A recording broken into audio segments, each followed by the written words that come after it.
Hi, boys and girls. Today we're going to be learning about bar graphs. This is lesson 1. Let's get started. You are going to need these materials, a dry erase marker and a whiteboard. Please pause your video and take those items out of your desk. Content objectives, we're going to read and interpret data in a bar graph, and you are going to solve 1- and 2-step addition and subtraction problems using information or data from the graph.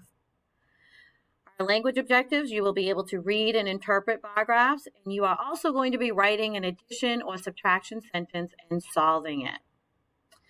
Some vocabulary you're going to need to know about for today's lesson.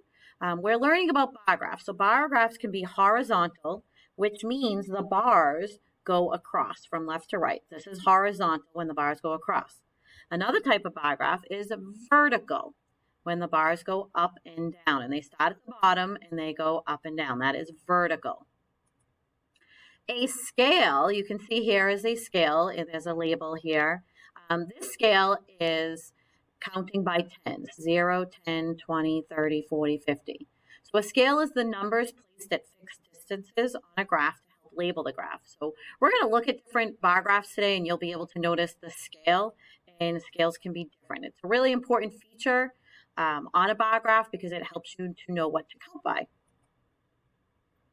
We're going to take a quick look at this bar graph here, and the title is Books Read in October. And the length of the bars here, they tell how many books each student read. And over here, we can see this arrow pointing to the scale. So this time the scale is 0, 2, 4, 6, 8, 10, which is counting by twos. These bars are going across, which tells me that it's a horizontal bar graph.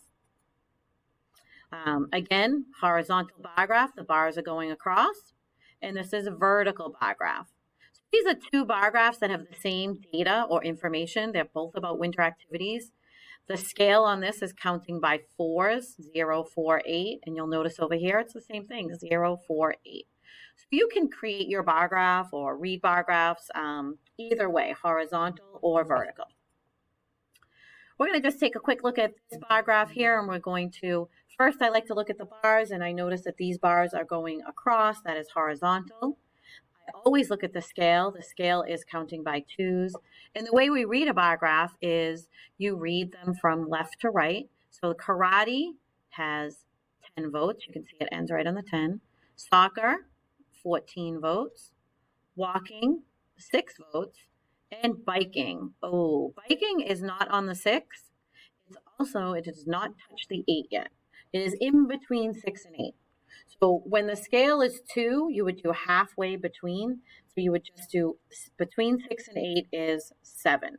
We're going to be practicing with that today, that skill. We're going to take a look at this graph here, and you're going to use your whiteboards right now. Oops, excuse me. Is this bar graph horizontal or vertical? Write your answer on your whiteboard. Is it horizontal or vertical?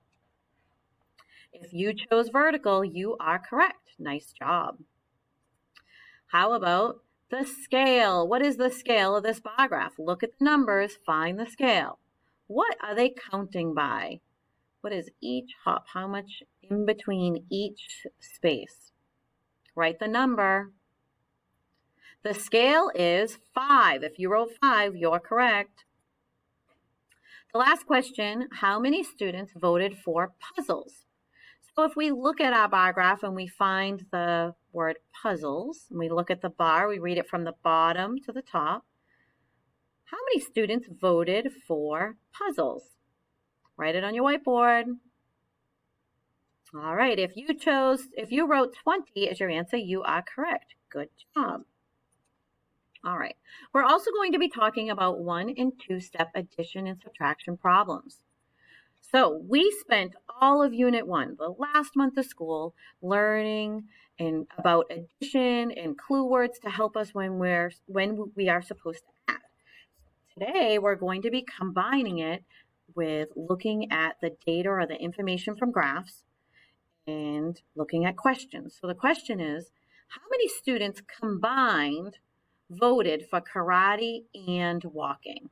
Well, I know combined is one of those words that tells me I'm going to be adding those two things together. So I'm going to look at my graph for karate, and karate has 10.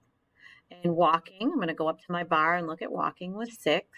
And on your whiteboard, combine those two numbers. Add those two numbers, 10 and 6. If you got 16, you are correct. Let's do a subtraction example. So here's some subtraction words that we really went over in Unit 1 also. These should be very familiar to you. Here's a different graph we're going to look at, and here's a question. How many more students read books about animals than nature? Well, I know how many more is telling me I'm going to subtract. I want to find the difference between animals and nature. So animals, let's look at that bar, goes to 30. And nature is 10.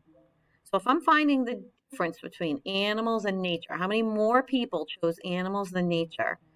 30 minus 10, do it on your whiteboard. You should have got 20. Nice job. Okay, boys and girls, you are going to do some activities using bar graphs today and answering questions with adding and subtracting.